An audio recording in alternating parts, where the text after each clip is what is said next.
Perfecto. Bueno, muchísimas gracias por la invitación. Un saludo a todos los organizadores, que algunos nos conocimos hace mucho, también en momentos migratorios diferentes. Así es un gran placer compartir este espacio hoy día con ustedes. Lo que voy a hacer en esos 30 minutos que me tocan es hablar un poco sobre el panorama macro, ¿no? ¿Cuáles son los movimientos migratorios que vemos hoy en día, sobre todo en América Latina, pero también voy a hablar sobre flujos hacia Estados Unidos y flujos más recientes desde América Latina hacia Europa? Después, o enmarcando esta presentación, me voy a enfocar en el caso venezolano, y voy a profundizar un poco más en las reacciones políticas, ¿no?, que hemos visto en estos 10 años de éxodo venezolano, sobre todo en América Latina, pero también al final de la presentación voy a tocar el tema de las políticas estadounidenses, porque son fundamentales para entender los cambios en las direcciones y los tamaños de los flujos actuales. Y con eso quiero dar un poco el panorama macro para las presentaciones que me siguen, que van a profundizar más, si entiendo bien, en algunos retos que se enfrentan, ¿no?, manejando y viviendo como país de receptor también, como es el Perú, en este contexto.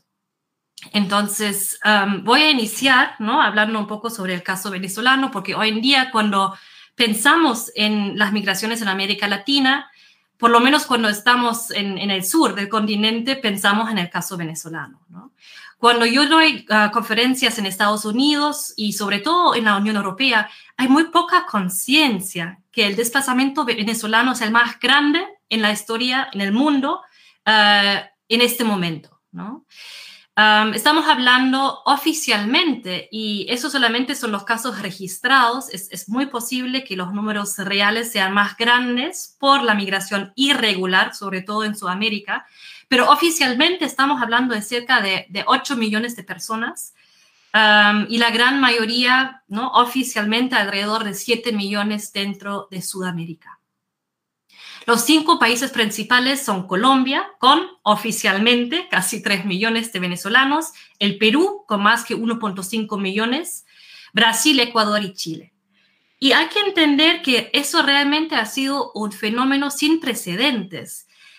Yo soy alemana, ¿no? En ese momento me encuentro en Alemania, y en Alemania, un país más grande en términos de población y con otras capacidades fiscales, la llegada de 1 millón de migrantes en la llamada crisis migratoria de 2015 casi le costó a Angela Merkel, ¿no?, su carrera política. Entonces, eso quiero decir para entender que realmente enfrentamos que ha sido realmente un gran reto para la región, que no estaba acostumbrada ni preparada para recibir estas cantidades de personas en muy poco tiempo. Lo que vamos a ver es que igual, y ¿no?, siempre me gusta reconocer este reto, pero también se critica en el sentido que las respuestas políticas que hemos visto han sido dispares y muchas veces de corto plazo, ¿no? Aunque tenemos en la región las leyes y los marcos jurídicos para el manejo de los flujos migratorios y para la protección de refugiados más avanzados en todo el mundo. Pero a eso vamos a llegar en unos minutos. Lo que vemos ya muchos años son grandes problemas en los sistemas de regularización y de protección de refugio. Y eso lleva a muchos problemas de integración, de seguridad, pero también es una pérdida de capital humano, una pérdida de oportunidades tanto para las personas migrantes como para los países y las economías de los países de recepción. Brevemente, ¿no? Eso se ve un poco feo, pero no importa. Los determinantes del éxodo venezolano. Lo que tenemos que entender, y a veces nos olvidamos, que realmente fue una crisis multinivel que ha llevado a este éxodo, ¿no?, a esta migración forzada. La crisis humanitaria y económica ya lleva 10 años y llegó en su tope, ¿no?, en el momento más crítico, a una hiperinflación, ¿no? De más, no sé si realmente se llegó, ahí los economistas me pueden ayudar, o se proyectó, por lo menos en el 2018, una hiperinflación de 1.000.000%, que es casi imaginable, ¿no? Realmente el dinero no valía nada y se veían los billetes en la calle porque ya perdió, ¿no?, cualquier valor. Perfecto. Ahora. Entonces, ahí estuvimos hablando, ¿no?, de la hiperinflación y el colapso institucional, ¿no?, que también es muy importante entender que Venezuela realmente era el país que tenía en la región, ¿no? Era uno de los países con los mejores colegios, el mejor sistema de educación y de salud, pero quedaban sin medicinas, quedaban sin electricidad muchas veces y sin médicos, ¿no? Y eso ya ahí por el 2017-18. El año pasado, casi el 90% de la población vivía en pobreza. Y hay más datos. Lamentablemente es difícil, ¿no?, de encontrar datos confiables hoy en día desde Venezuela, pero hay un dato que me llama mucho la atención y que creo que nunca me voy a olvidar, que era de 2018, que se había encontrado que ya la tercera parte de los niños en Venezuela tenían retrasos, ¿no?, irreversibles de desarrollo físico y mental por la falta de nutrición, ¿no? Entonces, realmente una crisis, no solamente una crisis económica, sino una crisis humanitaria, ¿no? Y a eso se suma la represión política que va y viene en fases, pero muchos de ustedes habrán visto el año pasado con las elecciones manipuladas, otra vez detenciones arbitrarias, hasta el uso de drones para vigilar las protestas, y más que 2.000 arrestos supuestamente por el terrorismo, ¿no?, que en realidad es la oposición civil. Por lo tanto, tenemos que clasificar a la migración venezolana. Hola, María, querida. Como una migración de supervivencia, ¿no? Hubo debates académicos en el medio, porque ya estamos viendo casi una década, ¿no?, de ese éxodo. Si en algún momento mejoró la situación económica, si realmente era justificado hablar de una migración de supervivencia, y en el contexto latinoamericano también de un flujo de refugiados, ¿no? Y eso voy a explicar también en unos minutos. Acá que tenemos es un gráfico con data solamente del ACNUR, ¿no? Y lo quiero proyectar por dos razones. Primero, vemos el aumento tan dramático, ¿no?, en los años 2018, 19, de desplazados venezolanos, ¿no? Y que vemos en azul, vemos a todos los refugiados reconocidos en la región desde los 70. También vemos a los solicitantes de refugio en amarillo. Y lo que nos demuestra este gráfico es, por un lado, realmente la escala dramática del desplazamiento venezolano sin precedentes en la región, pero también nos demuestra otra cosa, que justamente hasta el propio ACNUR, la Agencia de Naciones Unidas para los Refugiados, contaba a los venezolanos como una categoría propia. Los llamaba venezolanos desplazados fuera de Venezuela, ¿no? Y eso es importante porque va a tener que ver con las reacciones políticas. Tenemos que entender que en América Latina, casi todos los países, irónicamente con la excepción de Venezuela y Cuba, tenemos una definición de refugiado que es más amplia que la definición de refugiado de 51 de las Naciones Unidas. Y es una definición de refugiado que hemos incorporado en nuestras leyes de refugio, ¿no? Entonces, en la ley de refugio del Perú, un refugiado no solamente es una persona que huye de la persecución política o la persecución por razones religiosas, ¿no?, una persecución personal, sino también a personas que huyen de la violencia generalizada, de violaciones masivas de derechos humanos o de cualquier situación que perturba el orden público. no tengo que justificarlo mucho, creo, ¿no? Es muy obvio que por lo que sabemos de Venezuela y también por todo lo que han dicho nuestros líderes, nuestros presidentes en los últimos 10 años, en teoría deberíamos proteger, no solamente recibir, sino proteger a los venezolanos como refugiados. Siguiente, por favor.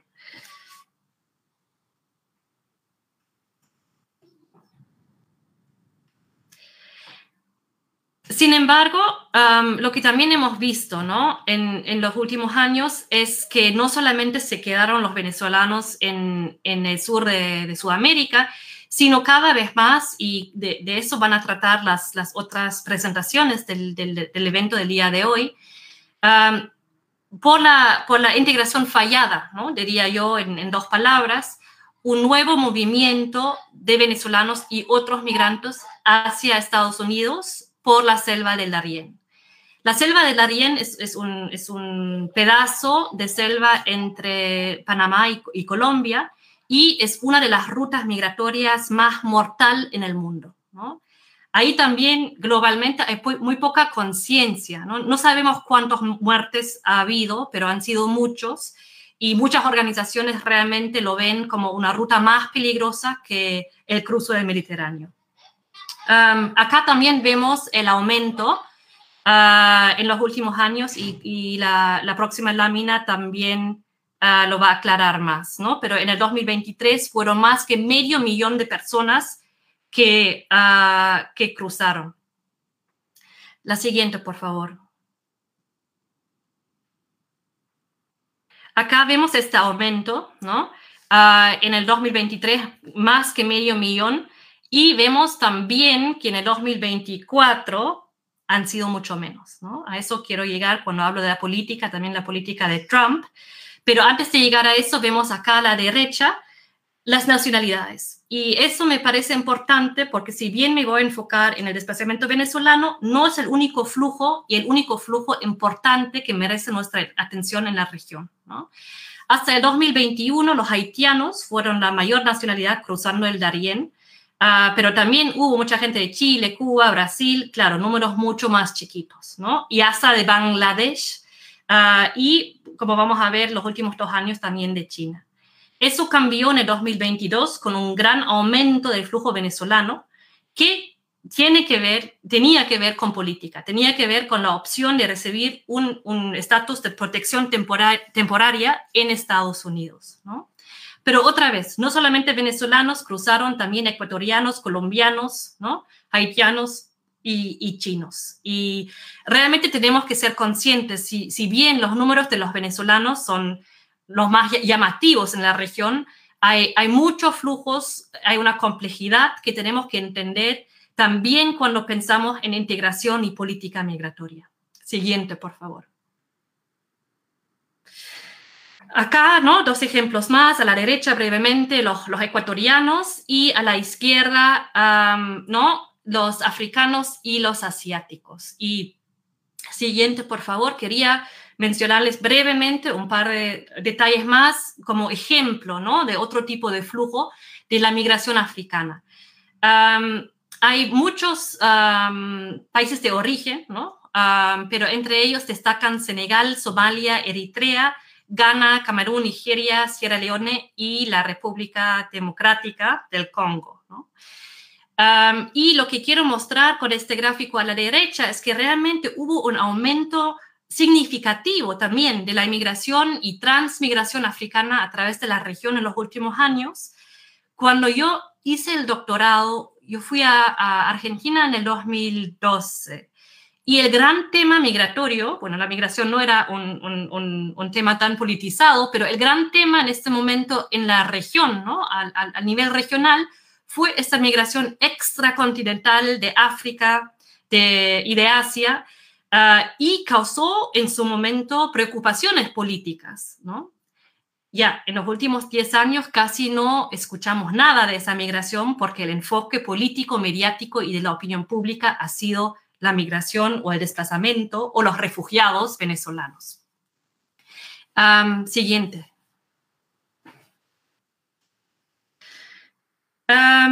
No, esa migración también es una migración dramática, mixta, ¿no? Es una migración económica, pero también hay refugiados. Hay un alto riesgo de naufragio porque algunos vienen con visas, vienen con boletos aéreas, pero otros vienen en barcos, ¿no? Y hasta hubo casos muy dramáticos de africanos que llegaron hasta Brasil en unas lanchas donde uno no sabe cómo sobrevivieron el viaje, ¿no? En el caso de los africanos hay más barreras lingüísticas y religiosas, diferencias socioculturales que hacen muchas veces muy difícil la recepción y la protección de estos individuales.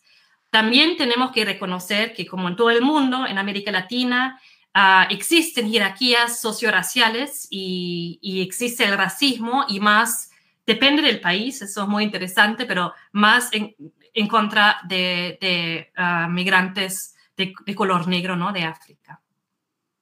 Y más aún que los venezolanos, estos migrantes extracontinentales encuentran muchas dificultades para regularizar su estadía. Siguiente, por favor. También quería mencionar brevemente, y ya en el próximo paso llego a la política y las reacciones políticas, pero es muy interesante ver también los flujos entre América Latina y Europa, ¿no? Y acá, históricamente, quería mencionar brevemente el 2008, perdón, que en el contexto de la crisis financiera hubo un flujo importante tanto de retornados latinoamericanos como de europeos que buscaban mejorar sus condiciones de vida en América Latina, ¿no? Y eso sobre todo en el 2012, donde había más europeos migrando a América Latina que al revés, con los principales destinos, ¿no? Que ya sabemos que también fueron destinos importantes históricamente de la migración europea, Argentina y Brasil, pero también el Perú destacaba dando el crecimiento económico en su momento. Siguiente, por favor. Acá, viendo la hora y dando las dificultades tecnológicas, me disculpo, quizás lo podemos saltar, pero acá lo que vemos es la importancia o el porcentaje de españoles, ¿no? en esta migración europea que es poco sorprendente. Seguimos. Sí. Sí, la siguiente, eso habla un poco del retorno, pero más interesante es la situación actual que vemos en la siguiente. Siguiente lámina. Sí. A ver, nos saltamos una. ¿Podemos volver? Ok. Quizás, bueno, lo dejamos acá, entonces les cuento nomás. Por un lado hubo, ¿no? Estos programas de retorno, pero no volvieron tantos latinoamericanos como uno hubiera pensado, y eso también es importante tenerlo en mente en el contexto actual y cuando pensamos en retos al futuro, políticas, que si bien las situaciones cambian, ¿no? Y en este contexto fue la crisis económica en Europa y el crecimiento en América Latina, hay otros factores que determinan si las personas se quedan o se van. Y por varios motivos, muchos latinoamericanos residentes en Europa se quedaron por vínculos familiares o afectivos y por el miedo de no poder volver a Europa, ¿no? Una vez haber salido. Y esos factores psicológicos también son muy importantes de entender. Justo la semana pasada estuve en un evento en Berlín y hablamos de los flujos actuales, ¿no? Entre las dos regiones. Y algo que llama mucho la atención es que en este momento, y eso es muy reciente, ¿no? Este año 2025, las nacionalidades que más piden el refugio en Europa ya no son Siria, ya no son Afganistán, sino son Venezuela y Colombia, ¿no? Y en este momento todavía no hay artículos, no hay mucha data, pero hay mucho interés en por qué está ocurriendo, ¿no? Y cómo va a desarrollarse esto, ¿no? En los próximos años. Siguiente.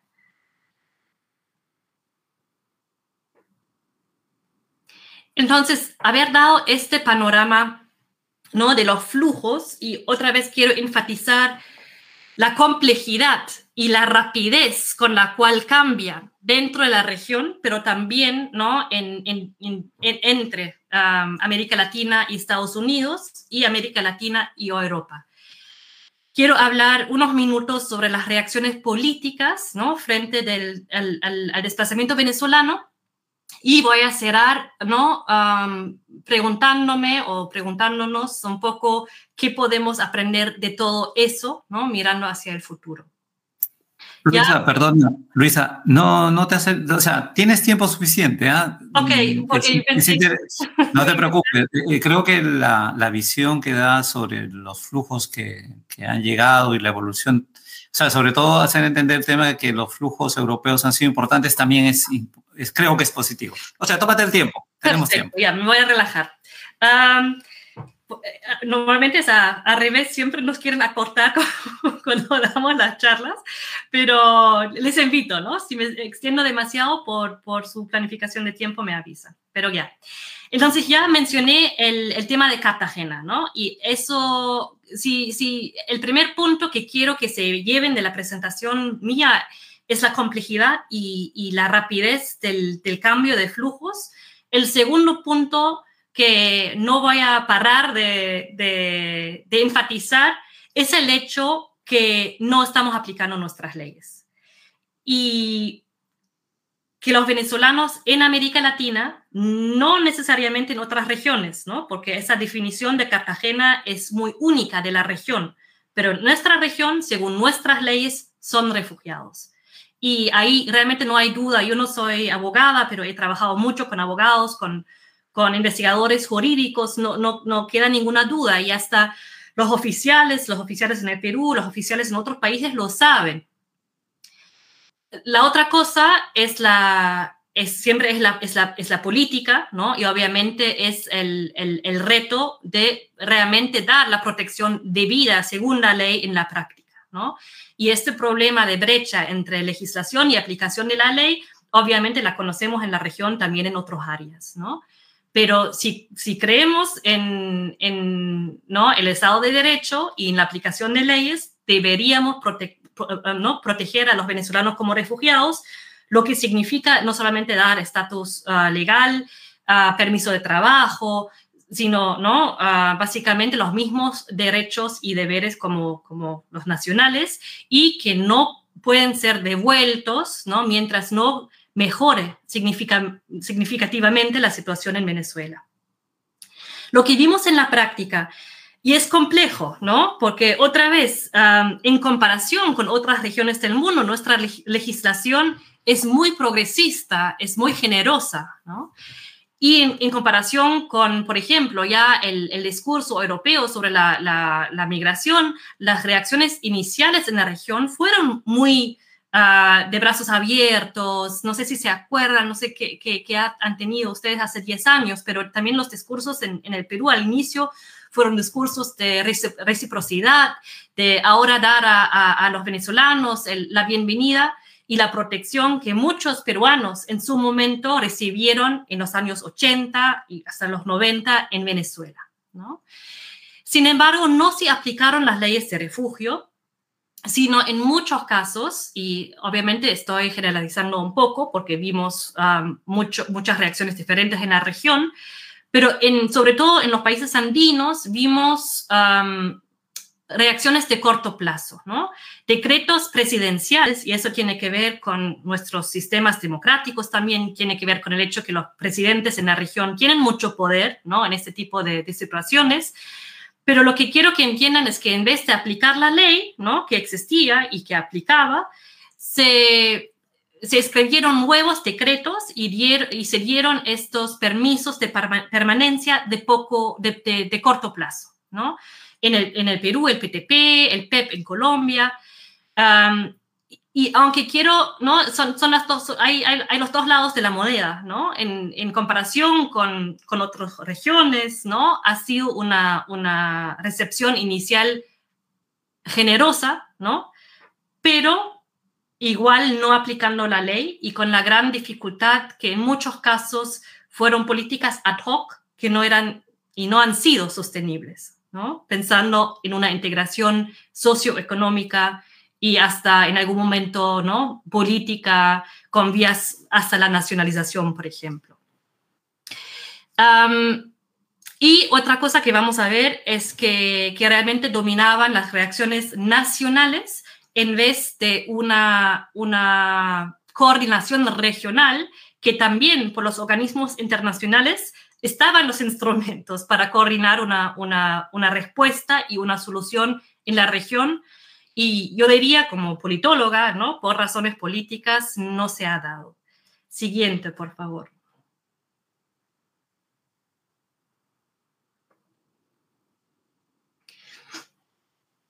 Lo que hay que entender también es que, ¿no?, las reacciones fueron muy vinculadas a las coyunturas políticas y al posicionamiento de los presidentes, ¿no? Y ahí, otra vez, es algo muy, muy llamativo. Si pensamos en Estados Unidos o Europa, donde normalmente los presidentes o los gobiernos de derecha son más hostiles, ¿no?, a los migrantes y a los refugiados.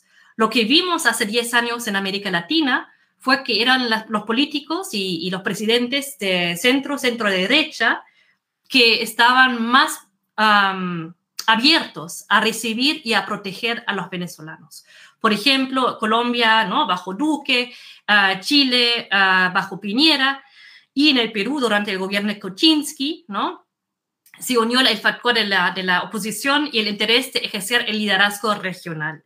¿Cómo podemos entender esas reacciones, ¿no?, más positivas de la centro-derecha latinoamericana? Básicamente, proteger a los venezolanos fue un mensaje muy claro, muy claro en contra del régimen en Venezuela, en contra del chavismo, en contra de Maduro. Mientras los gobiernos de centroizquierda o izquierda, estoy pensando en Ecuador, por ejemplo, por mucho tiempo, ¿no?, pretendían que no había una crisis migratoria porque no había crisis en Venezuela, ¿no?, porque el socialismo del siglo XXI funcionaba, según ellos. Entonces tenía mucho que ver con el posicionamiento ideológico. Pero en casi todos los casos, si bien la política internacional y la ideología de los presidentes y los gobiernos determinaba la reacción inicial, yo diría a poco tiempo, ya al año, a los 2 años, predominaban preocupaciones de política doméstica y de la opinión pública, ¿no? Y eso, obviamente, viviendo en el Perú, sabemos muy bien cómo se habla y cómo se percibe la migración venezolana.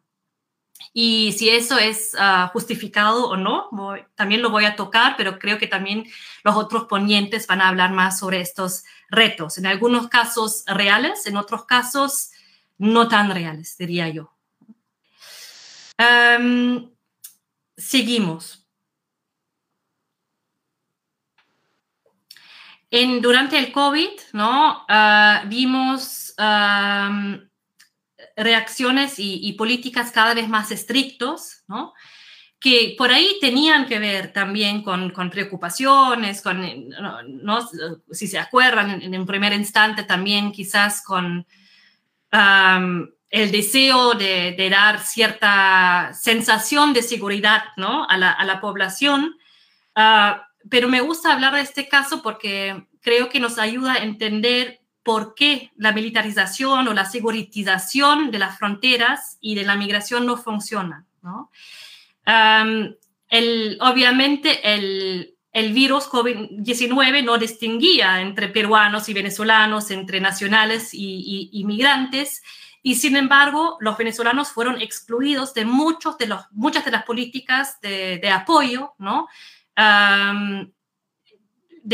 políticas socioeconómicas, ¿no?, y a la vez se trataba de cerrar la frontera a través de su militarización, ¿no?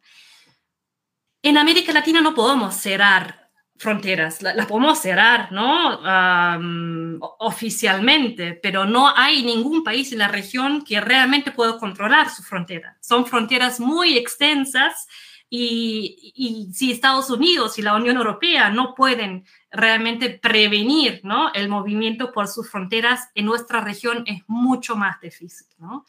Entonces, nosotros, ¿no?, que estudiamos este fenómeno, realmente vimos que estas imágenes de algunos soldados, ¿no?, en la frontera no iban a prevenir el flujo y de hecho lo que pasó en este momento es que se empujó, ¿no?, el flujo que era un flujo regular hacia la migración irregular, ¿no?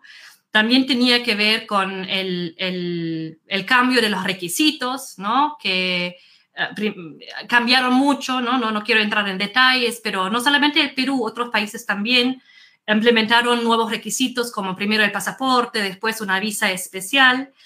Pero lamentablemente, si tú te ves forzada, ¿no?, o forzado de salir del país para sobrevivir, y si vivís en una región con fronteras tan extensas, ¿no?, lo único que pasó es que esa migración se volvió más peligrosa, ¿no?, porque la gente tuvo que buscar rutas irregulares. Y lamentablemente también ocurrió que dio más poder y más dinero a grupos criminales extragubernamentales, ¿no?, que se apoderaron de alguna manera de esta migración irregular, cobrando a los migrantes, a veces protegiéndolos, a veces explotándolos. Y desde mi punto de vista, eso es un pedazo del rompecabezas para entender también el auge y el poder actual, por ejemplo, de grupos criminales como el Tren de Aragua en la región en este momento, ¿no? Entonces, ¿cuál es mi punto acá? Aunque bien se entiende, ¿no?, el deseo político de estar en control o el deseo político de pretender estar en control, y la migración forzada en regiones como América Latina no se puede parar, ¿no? Y lo más sensato es regularizarlo para ganar control. No sé si me explico, si no me pueden preguntar después en el Q&A que vamos a tener. Mejor es saber quiénes están, ¿no?, cuántos son, dónde están, que empujar estos flujos que igual se van a dar, ¿no?, hacia la irregularidad y hacia los grupos criminales. Siguiente, por favor.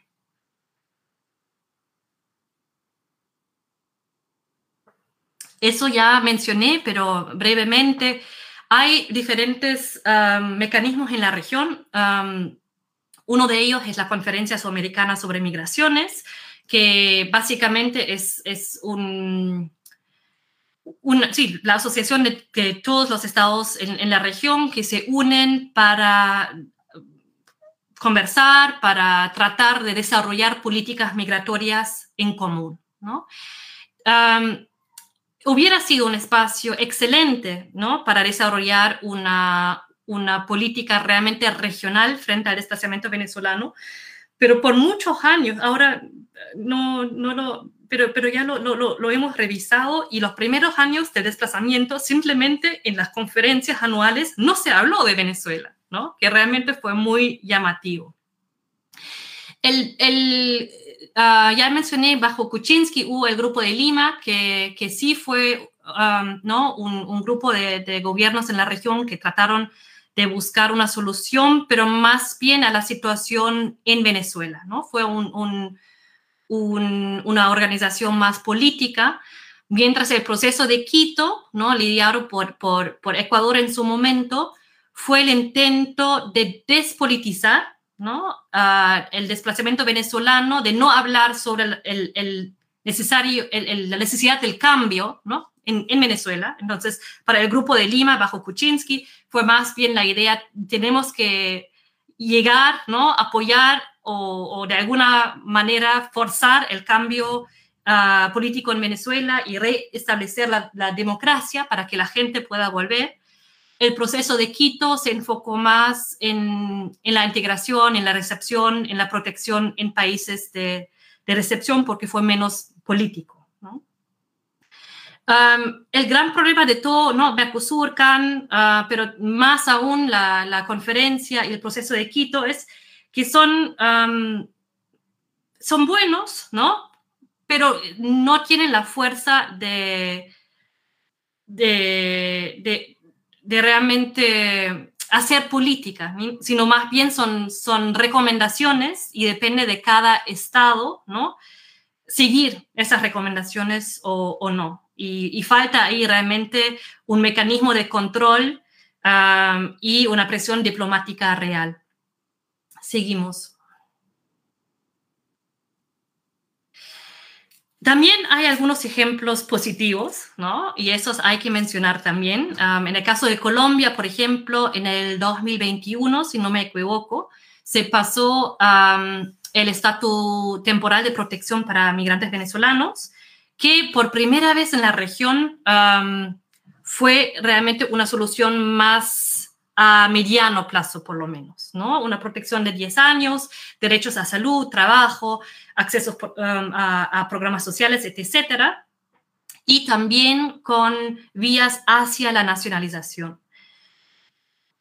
Como es complejo y la relación entre Venezuela y Colombia ha cambiado otra vez, también ha cambiado la política migratoria de Colombia, y si bien no se ha terminado el programa, ya no se ofrece a nuevos migrantes, ¿no? Entonces, los que ya están en el programa están, pero no se extendió en el tiempo como había ocurrido un par de veces al inicio. Siguiente, por favor. También hay otros ejemplos que hay que destacar y muchas veces me enfoco más en la región andina porque ahí obviamente hay también números más altos, ¿no? de venezolanos, pero hubo otros ejemplos y otras posibilidades de reaccionar, ¿no? Siempre manteniendo en mente que los venezolanos son refugiados, deberían ser protegidos como refugiados, pero Argentina, Uruguay, Fernando, y creo que Brasil también, aunque fue un poco más complejo, extendieron de forma unilateral la residencia Mercosur, ¿no? Venezuela ya había sido expulsado del Mercosur, pero los presidentes de estos países en su momento dijeron que no fue culpa de los venezolanos, sino de su gobierno, y por ende extendían ese permiso de residencia por 2 años a los venezolanos. Y con eso tienen el derecho a trabajo, salud, educación y también vías aceleradas hacia la nacionalización. La política cambia. En este momento en Argentina se están discutiendo reformas migratorias también hacia los venezolanos con un enfoque mucho más restrictivo otra vez. Siguiente. Disculpe que la interrumpa, le quedan unos 3 minutos. Perfecto. Acá ha pasado algo abajo, pero sé que decía. Quiero mencionar brevemente Estados Unidos, ¿no? Y ahí también se puede volver al tiempo, porque todos estos 10 años tenía que ver también la política de Trump, de Estados Unidos, qué error. Pero con la administración actual de Trump vemos varias cosas muy importantes.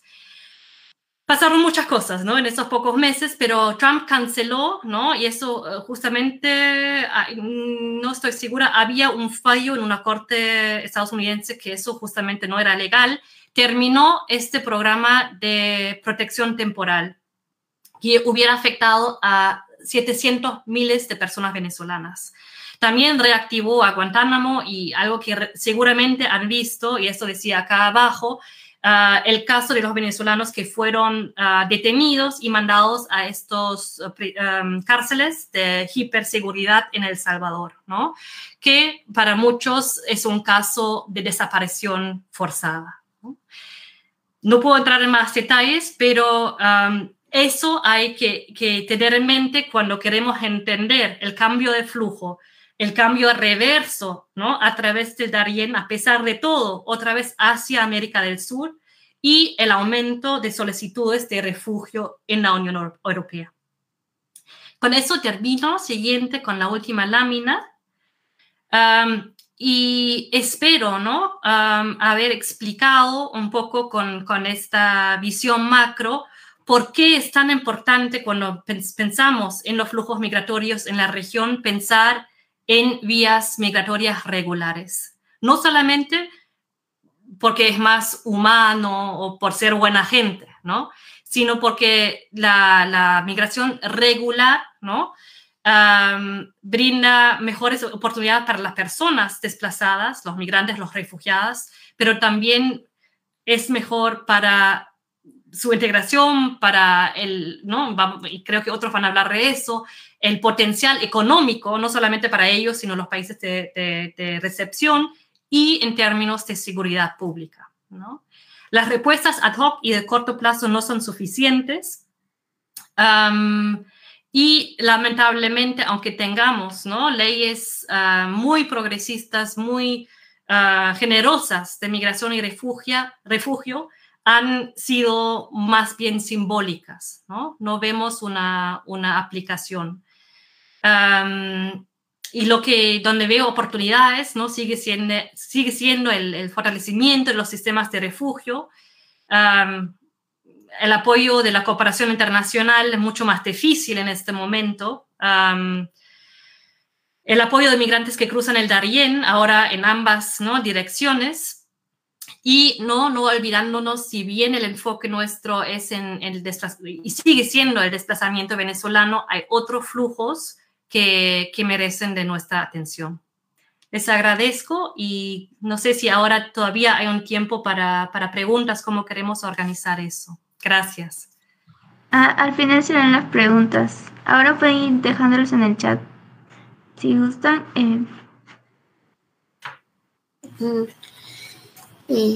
¿Puedo preguntar? Las preguntas para el final, por favor. Perdón. Sí. De mi parte ya terminé. Muchas gracias por todo. Fue una excelente ponencia, muy buena. Yanira, vamos a... Yanira, perdona, que Luisa conteste las preguntas, porque de repente tiene que... acordémonos que está en Alemania y el horario que tenemos es diferente. Perfecto. Sí, perfecto. Sí. Sería ideal si contesta ahorita. Hay una pregunta de Gabriel. Sí, Yanira, por favor.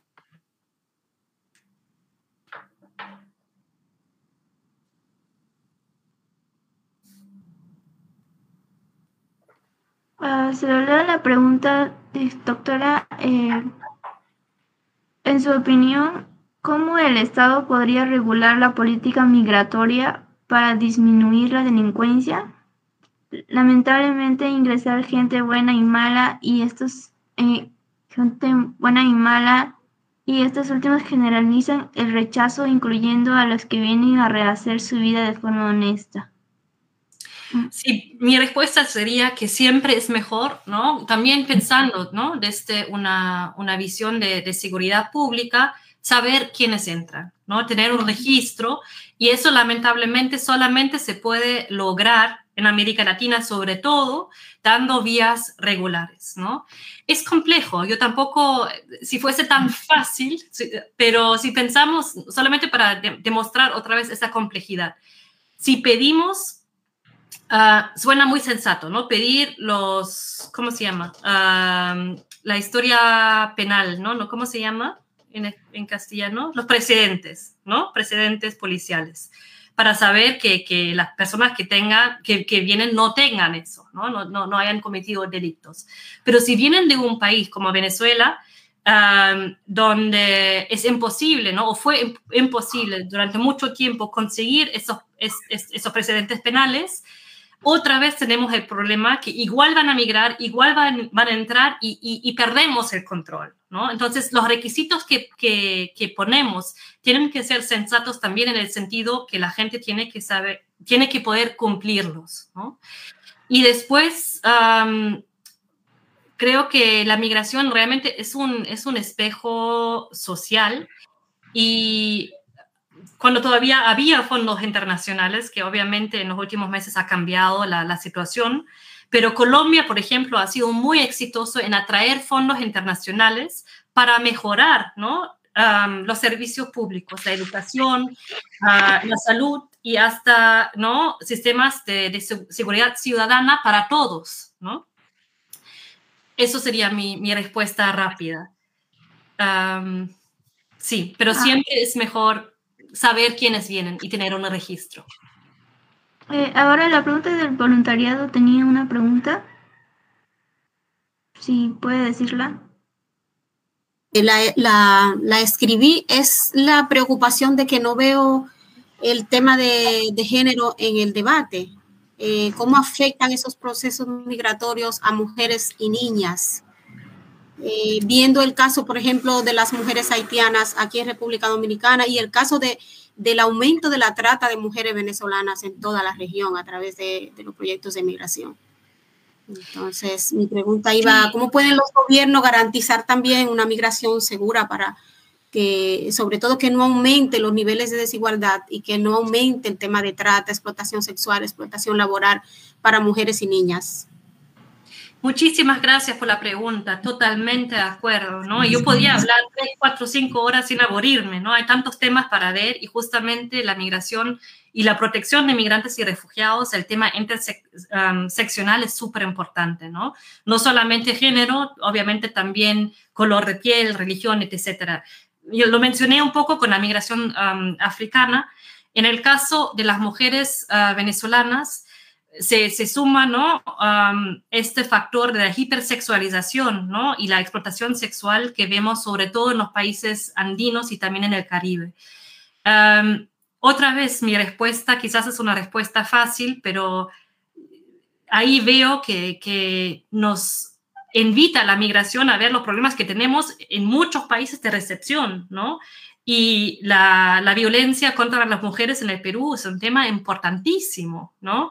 Entonces, mi respuesta sería que en realidad para proteger a los migrantes o las mujeres migrantes y refugiadas, tenemos que proteger a todas las mujeres en la región y tenemos que mejorar las políticas, no solamente para ellas, ¿no? Sino para todas las mujeres, y lo mismo aplica a los niños, ¿no?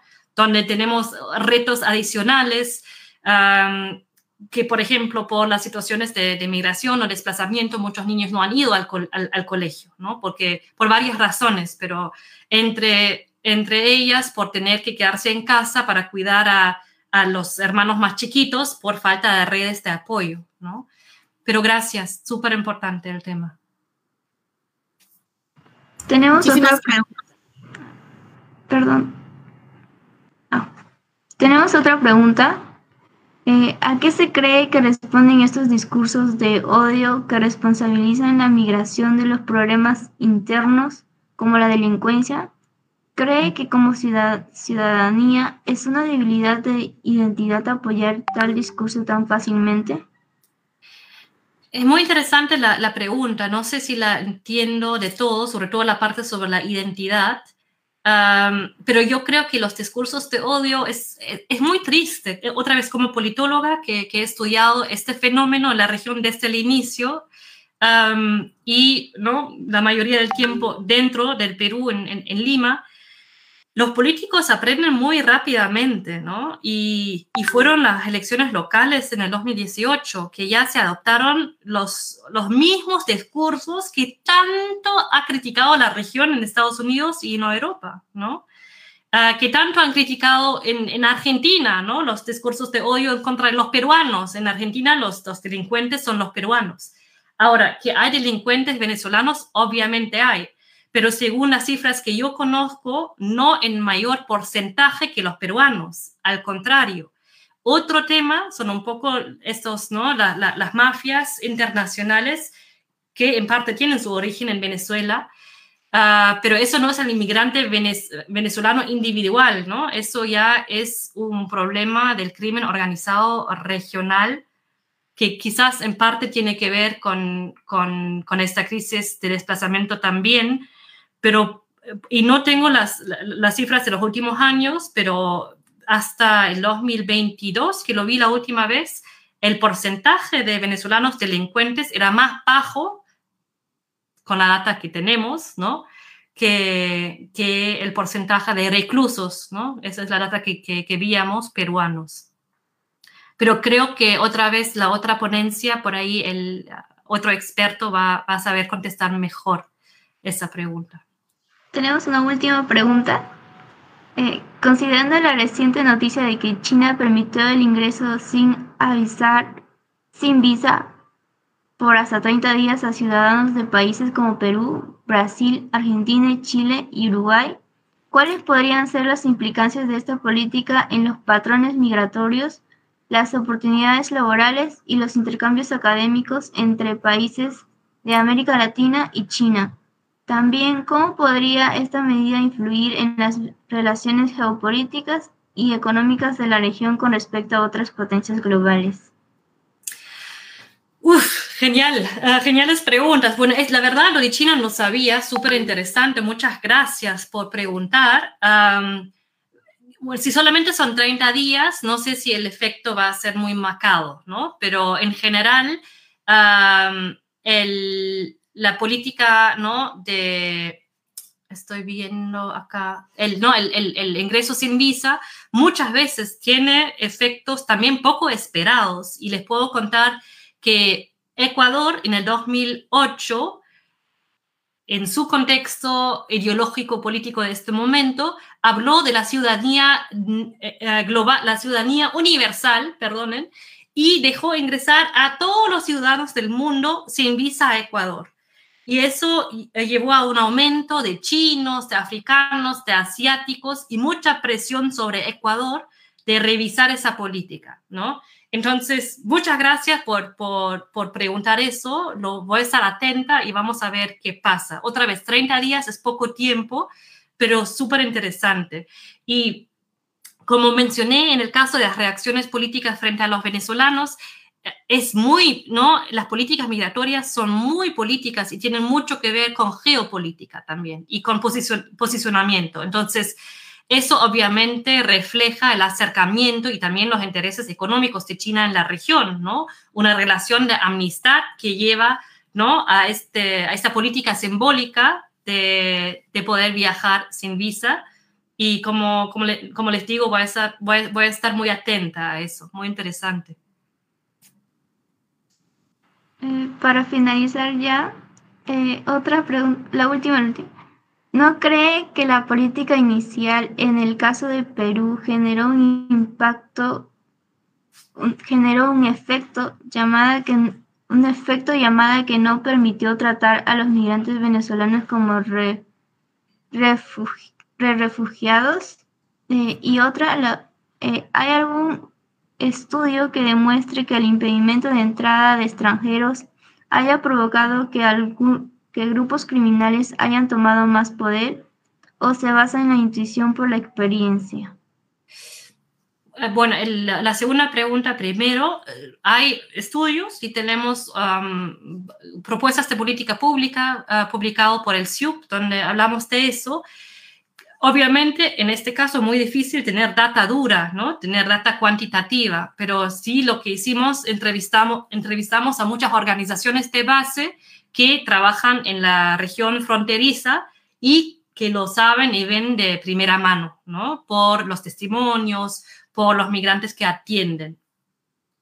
Obviamente, data cuantitativa es muy difícil tener sobre los grupos criminales y ¿no? Cuánto aumentan, sobre todo cuando hablamos de migración irregular y grupos criminales, ¿no? Entonces, ahí tenemos que confiar más en los métodos cualitativos, que igual son científicos, pero claro, no son estadísticos. Y la otra pregunta fue sobre política migratoria, el refugio, no sé si la puede repetir. Sí, claro.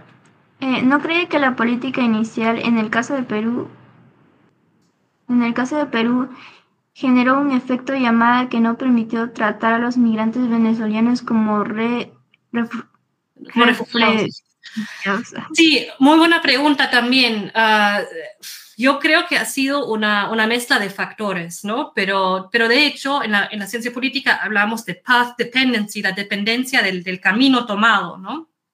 Yo personalmente también veo una gran responsabilidad en los organismos internacionales y justamente en el propio ACNUR, si se acuerdan de la lámina al inicio de mi presentación, el propio ACNUR que no clasificó oficialmente en su recolección de data a los migrantes como refugiados, sino que inventó otra categoría. Aunque bien en sus recomendaciones, ¿no? Legales sí decía que necesitaban protección internacional. Y con eso cierro, tiene que ver con otros intereses políticos que también existen y económicos entre diferentes organizaciones de Naciones Unidas y la competencia entre el ACNUR en este caso y la Organización Internacional para la Migración y la competencia por fondos internacionales que lamentablemente, ¿no?, se ven muy reducidos en este momento.